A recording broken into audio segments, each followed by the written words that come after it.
For the Clarity Crew, I'm Kurt Gebhards. And thank you so much for your faithfulness to jump in here with us and to hear some content from the scriptures about our lives. And one of the most pressing matters at hand is the election of 2020.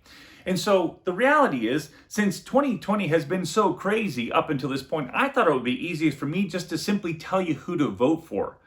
Actually, no, that's not a very good idea, nor is that my job, but I can tell you as a Christian how you should prepare to vote. And in summary, we need to prepare to vote through our biblical convictions and through our personal conscience. We need to take into the ballot place the Word of God and our consciences informed by the Word of God. So we're going to look at biblical conviction and personal conscience, 2 points under each, as we encourage you to take Christ's path, a path that honors Christ, into your vote for 2020. November 3rd is coming soon.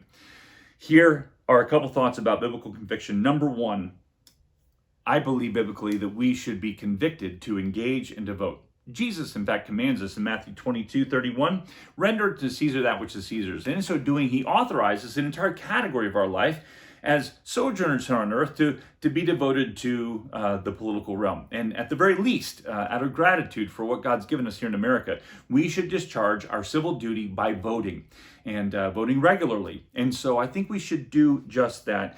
In fact, Romans 13 says that the authority that God's given to the government has been given by him. And so we recognize his authority as we come underneath their recommendations and their call for us to vote and participate. Conviction number one, we should vote. Conviction number two is that all of life should be lived under the authority of God's word.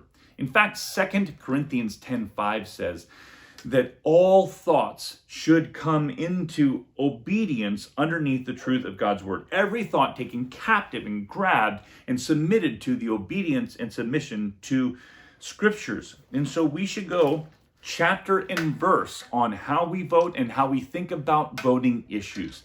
This is a conviction. The Word of God is God's roadmap for us as sojourners here on earth, and we should think of the political landscape as opportunities to evaluate the Word of God and grow in our biblical conviction. Well, that leads us to, then on an applicational level, to our personal conscience. You see, we take into the ballot place the conviction of God's word and his truth, and our conscience. So related to conscience, two thoughts. First is we need a triage of political issues.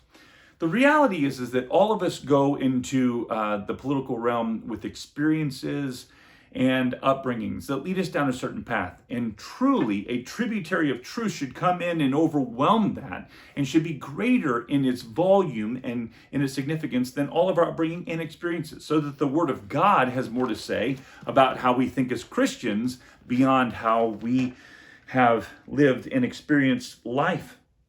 And so when we come to the political issues of our age, it could be welfare, it could be sanctity of life, it could be Israel, it could be foreign affairs, it could be the economy, it could be welfare, oppression, injustice, could be lots of different things. When you take that entire list of political matters, there's a triage according to the scriptures. They're not all of the same significance. And so we should go to the scriptures and ask which one is most important biblically. So it starts with and putting them in order so that we're able to see them from God's perspective, not our own experience. And so related to personal experience, we first need a triage of political values. And then secondly, we need the scrutiny of biblical wisdom.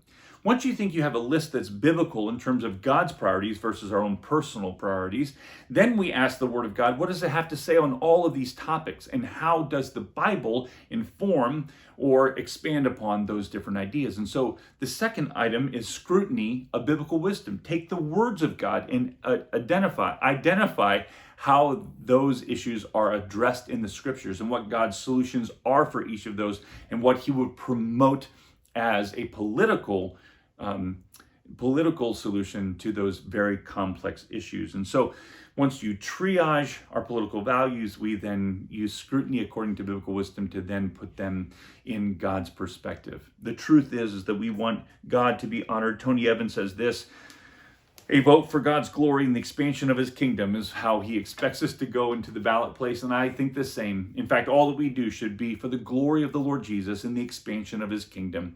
And so may we first be Christians before we're American citizens when we vote on November 3rd. For the Clarity Crew, I'm Kurt Gebhards. Be encouraged, be challenged, be clear.